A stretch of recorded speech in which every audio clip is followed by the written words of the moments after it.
राधे राधे, जय श्री कृष्णा। मैं सीमा सिंह आप सभी धर्म प्रेमियों को सादर प्रणाम करती हूँ। आज मैं आपको देवउठनी एकादशी का शुभ मुहूर्त, पूजन विधि, महत्व और 2 पौराणिक कहानियाँ सुनाऊंगी।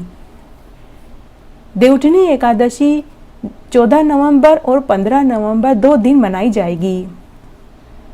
14 नवंबर को देव प्रबोधिनी व्रत स्मार्त सन्यासियों के लिए होगा और एकादशी व्रत 15 नवंबर को किया जाएगा।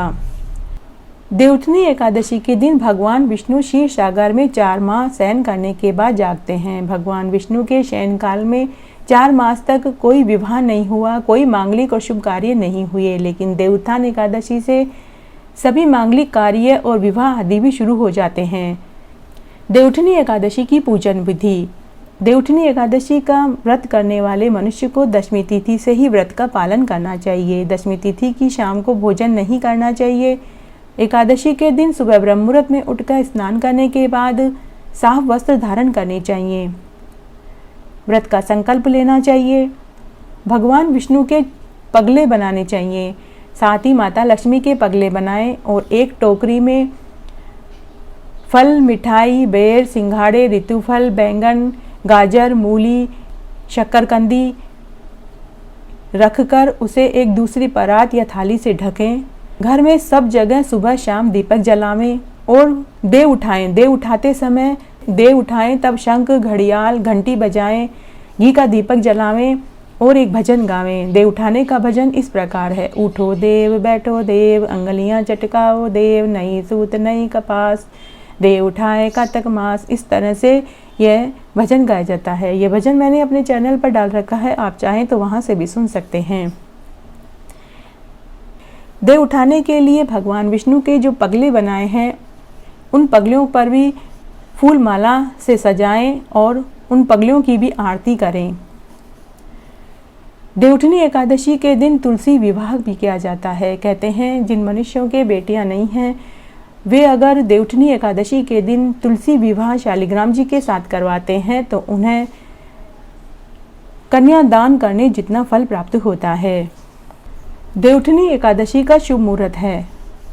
देवउठनी एकादशी तिथि प्रारंभ होगी 14 नवंबर 2021 को सुबह 5:48 से और देवउठनी एकादशी तिथि समाप्त होगी 15 नवंबर 2021 को सुबह 6:39 पर। देवउठनी एकादशी के दिन देवउठनी एकादशी के महात्म्य को सुनने वाला मनुष्य बहुत ही बड़भागी होता है। प्रबोधिनी एकादशी का महात्म्य जो भी मनुष्य सुनता है उसके सभी पापों का नाश होता है, पुण्य की वृद्धि होती है, उसके कुल का उद्धार होता है, उसके वंश में वृद्धि होती है, उसका मान सम्मान वैभव बढ़ता है। जो मनुष्य देवउत्थान एकादशी का व्रत करता है, पूजन करता है, उसे 1000 अश्वमेघ यज्ञ और 100 राजसूय यज्ञ करने जितना फल प्राप्त होता है। जिस मनुष्य ने देवउठनी एकादशी का व्रत कर लिया तो कहते हैं मानो उसने सभी 24 एकादशियों का व्रत कर लिया।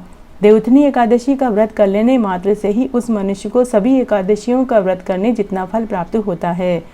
जो मनुष्य आज के दिन व्रत कर लेता है उसे सभी तीर्थ स्थानों पर पवित्र नदियों में जाकर स्नान करने और दर्शन करने जितना फल प्राप्त होता है। जिस मनुष्य ने आज के दिन व्रत कर लिया कहते हैं उसके पितरों को नरक में दुख नहीं भोगना पड़ता, उनको परम धाम की प्राप्ति हो जाती है, उन्हें वैकुंठ का वास मिल जाता है। देवउठनी एकादशी के दिन शाम के समय घरों में सब जगह दीपक जलाना चाहिए। देवउठनी एकादशी की पूजन की सामग्री क्या होनी चाहिए मैं अब वो बताती हूँ।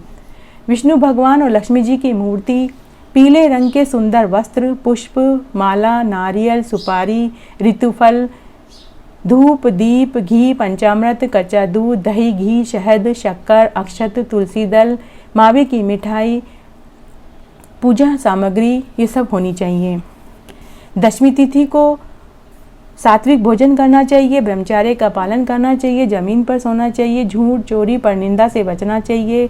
भगवान विष्णु को पीले रंग के कपड़े पहनाएं, माता लक्ष्मी को लाल रंग की चुंदड़ी ओढ़ाएं। देवउठनी एकादशी के दिन भगवान विष्णु के साथ में तुलसी और शालिग्राम भगवान का भी पूजन करना चाहिए। तुलसी के पौधे में शालिग्राम भगवान को बैठाकर पूजन करें। माता तुलसी को आज के दिन लाल रंग की गोटे की चुंदड़ी ओढ़ाएं और सुहाग की पिटारी चढ़ाएं। जो महिलाएं ऐसा करती हैं उनका सुहाग अखंड रहता है, उनके घर में कभी किसी प्रकार का कोई दुख नहीं आता, पारिवारिक जीवन अच्छा बीतता है, उनके घर में बच्चों के विवाह जल्दी होते हैं। फिर भगवान विष्णु को भोग लगाएं, तुलसी जी के भोग लगाएं, शालिग्राम जी को भोग चढ़ाएं। फिर इस प्रसाद को जितना हो सके उतना बांटें। तुलसी के विवाह के मुहूर्त।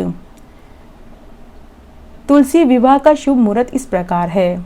तुलसी विवाह इस साल 15 नवंबर सोमवार के दिन मनाया जाएगा। तुलसी विवाह का शुभ मुहूर्त इस प्रकार है। 15 नवंबर को सोमवार के दिन सुबह 6:39 से शुरू होगी, जो 16 नवंबर मंगलवार को 8:01 पर समाप्त होगी। इस दिन भगवान विष्णु के साथ तुलसी जी और शालिग्राम जी का भी विवाह होता है, इसलिए उनकी पूजा करनी चाहिए। तुलसी विवाह का महत्व। देवउठनी एकादशी के दिन तुलसी भगवान और शालिग्राम भगवान का विधि विधान से, श्रद्धा से, सच्चे भाव से पूजन करना चाहिए। माता तुलसी और शालिग्राम भगवान का जो मनुष्य पूजा करता है उसकी सभी मनोकामनाएं दूर होती हैं। तुलसी विवाह करने से कन्यादान करने जितना फल प्राप्त होता है। जो महिलाएं ऐसा करती हैं उनका सुहाग अखंड रहता है। देवउठनी एकादशी की आज मैं आपको 2 कहानियां सुनाऊंगी। प्राचीन काल में एक बार बाल गोपाल भगवान श्री कृष्ण जब 6 साल के थे तो वे माता यशोदा से कहने लगे कि माता, मैं अब बड़ा हो गया हूँ, अब मैं छोटे छोटे बछड़े नहीं चराऊंगा, अब मैं गायें चराने जाया करूँगा। माता यशोदा ने अपने बेटे श्री कृष्ण भगवान को बहुत समझाया, लेकिन श्री कृष्ण भगवान नहीं माने। तब माता यशोदा ने भगवान श्री कृष्ण को अपनी गोदी में बैठाकर लाड़ से कहा कि बेटा, तुम अपने बाबा से पूछ लो, अगर तुम्हारे बाबा तुम्हें इजाज़त दे देते हैं तो तुम गायें चराने जाया करो। इस पर माता यशोदा ने नंद बाबा के ऊपर बात को टाल दिया। माता यशोदा को लगा कि श्री कृष्ण भगवान थोड़ी देर में इस बात को भूल जाएंगे, लेकिन भगवान श्री कृष्ण नंद बाबा के पास गए और बोले कि बाबा, अब मैं बछड़े चराने नहीं जाऊंगा, मैं बड़ा हो गया हूँ, अब मैं गायें ही चराने जाऊंगा। नंद बाबा ने कहा कि तुम अपनी मैया से पूछो। तब श्री कृष्ण भगवान नंद बाबा से बोले कि बाबा, मैया ने कहा है कि मैं आपसे पूछूं, अब आप बताइए कि मैं क्या करूं। नंद बाबा ने कृष्ण भगवान को बहुत समझाया, लेकिन उन्होंने हट पकड़ ली। तब नंद बाबा श्री कृष्ण भगवान से कहते हैं कि ठीक है, चलो हम पंडित जी से पूछकर मुहूर्त निकालते हैं। तब भगवान श्री कृष्ण और नंद बाबा पंडित जी के पास मुहूर्त निकलवाने के लिए गए। जब पंडित जी के पास वो पहुँचे तो एक ही सांस में श्री कृष्ण भगवान ने सारी बातें उन्हें बोल दी। जब पंडित जी गोचरण का मुहूर्त देखने लगे तो उन्हें बड़ा आश्चर्य हुआ, क्योंकि जो मुहूर्त निकल रहा था वह उसी दिन का निकल रहा था। उसके बाद 1 साल तक कोई मुहूर्त नहीं था। तब पंडित जी ने नंद बाबा से कहा कि नंद बाबा जी, मुझे पंचांग देखकर बड़ा आश्चर्य हो रहा है, क्योंकि गोचरण का शुभ मुहूर्त तो आज का ही बता रहा है और आज से 1 साल तक कोई अच्छा शुभ मुहूर्त नहीं है। जिस दिन भगवान श्री कृष्ण गायें चराने के लिए गए तो वह दिन कार्तिक मास के शुक्ल पक्ष की अष्टमी का दिन था और उस दिन को गोपाष्टमी के त्योहार के रूप में मनाया जाने लगा। जब भगवान श्री कृष्ण गाय चराने के लिए जाने लगे, माता यशोदा ने अपने लल्ला का बहुत सुंदर श्रृंगार किया। माता यशोदा ने भगवान श्री कृष्ण के आंखों में काजल लगाए, मोर मुकुट धारण करवाया, पीतांबर पहनाया, पाँव में छमछम करती हुई पायल पहनाई और बांसुरी थमाई और उन्हें पहनने के लिए जूतियां दी। तब भगवान श्री कृष्ण ने अपनी माता से कहा कि मैया, जब मेरी गायें जूतियां नहीं पहन सकती तो मैं कैसे पहन सकता हूँ? यदि मेरी गाय जूतियां नहीं पहनेगी तो मैं कैसे पहन सकता हूँ? यदि आपको मुझे जूतियां पहनानी है तो मेरी सभी गायों को भी जूतियां पहनाइए। माता यशोदा को भी यह सुनकर श्री कृष्ण के भोलेपन पर मंद मंद मुस्कुराने लगी। देवोत्थान एकादशी की पौराणिक कहानी इस प्रकार है। एक राजा के राज्य में एकादशी के दिन कोई भी अन्न नहीं खाता था, यहाँ तक कि कोई अन्न बेचता भी नहीं था। उस दिन पूरी नगरी फलाहार करती थी या फिर निराहार रहकर व्रत करती थी। उस राजा के परिवार के सभी सदस्य भी एकादशी का उपवास रखते थे। एक दिन भगवान विष्णु ने उस राजा की परीक्षा लेनी चाहिए और भगवान विष्णु ने एक सुंदर युवती का रूप बनाया और उस राजा के नगर में सड़क के किनारे जाकर बैठ गई। थोड़ी देर बाद राजा की सवारी उधर से गुजरी। राजा ने जब सुंदर युवती को सड़क के किनारे बैठे देखा तो रथ से उतरकर उन्होंने उससे पूछा कि हे सुंदर युवती, हे कल्याणी, तुम कौन हो और तुम यहाँ अकेली क्यों बैठी हो? तब वह सुंदर युवती बोली, हे राजन, मैं निराश्रिता हूँ। यहाँ मेरा कोई परिचित नहीं है। मेरे माता पिता बचपन में ही मर गए हैं। मेरे सगे संबंधियों ने मेरा त्याग कर दिया है। अब मैं किससे सहायता मांगू? मैं बहुत दुखी और दुखियारी हूँ। कोई भी मेरी मदद करने के लिए तैयार नहीं है। हे राजन, मैंने सुना है कि आप सबकी मदद करते हैं। अब आप ही मेरी मदद कीजिए।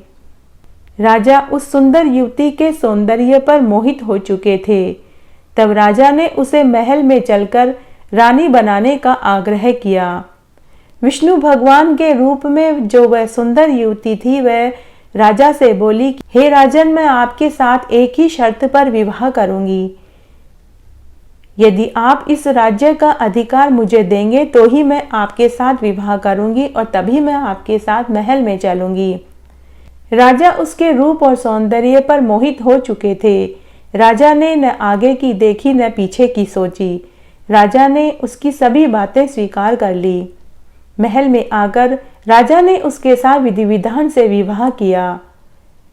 राजा उसके साथ सुखपूर्ण जीवन व्यतीत करने लगा। कुछ समय के बाद जब एकादशी तिथि आई तो राजा के साथ महल में सभी ने एकादशी का व्रत किया, लेकिन उस सुंदर युवती ने एकादशी का व्रत करने से इनकार कर दिया।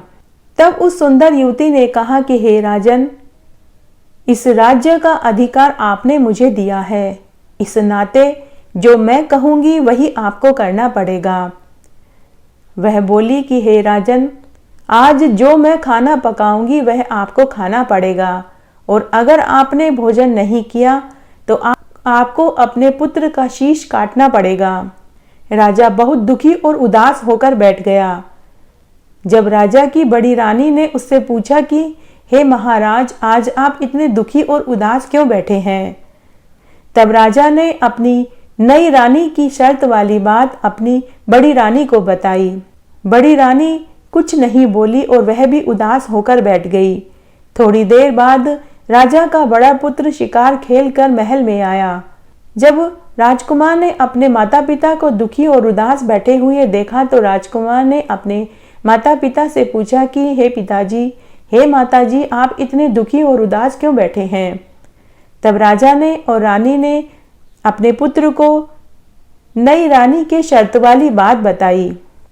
तब राजकुमार बोला कि हे पिताजी, हम क्षत्रिय कुल के राजकुमार हैं। हम सिर कटा सकते हैं लेकिन झुका नहीं सकते। अतः जैसा नई माँ ने कहा है आप वैसा ही कीजिए। आप मेरा सिर काटकर उन्हें दे दीजिए, किंतु हम धर्म से विमुख नहीं होंगे। जैसे ही राजा ने म्यान में से तलवार निकालकर अपने पुत्र की गर्दन के ऊपर रखा, तभी वह सुंदर युवती भगवान विष्णु के रूप में प्रकट हो गई। शंख, चक्र, पद्म, वैजयंती माला, सुंदर मोर मुकुट धारण किए हुए भगवान विष्णु उनके सामने प्रकट हो गए। तब राजा, रानी और राजकुमार ने भगवान विष्णु को अपने सामने देखा तो वे उनके चरणों में नतमस्तक हो गए। भगवान विष्णु राजा से बोले कि हे राजन, मैं तुम्हारी परीक्षा ले रहा था। मैं देखना चाहता था कि तुम एकादशी का व्रत करते हो या फिर अन्न खाते हो। हे राजन, तुम मेरी ली हुई परीक्षा में सफल हो गए हो। हे राजन, मैं तुम्हारे भक्ति भाव से बहुत प्रसन्न हुआ। तुम अपने लिए कोई वर मांग लो। तब राजा और रानी ने भगवान विष्णु से कहा कि हे शंख चक्र पद्म गदाधारी, हे पीतांबरधारी, हे मुरली मनोहर, हमें कुछ नहीं चाहिए। हमने अपना पूरा जीवन खुशी खुशी बिता लिया है, हमें तो आप अपने साथ बैकुंठ में लेकर चलिए। उसी समय एक देव विमान आया। राजा और रानी ने अपने राज्य का भार बड़े पुत्र को सौंपा और वे उस सुंदर विमान में बैठकर बैकुंठ लोक में चले गए। जय हो एकादशी भगवान की। इस तरह आज मैंने आपको एकादशी की एक पौराणिक कहानी सुनाई। आशा करती हूँ आपको ये जरूर पसंद आएगी।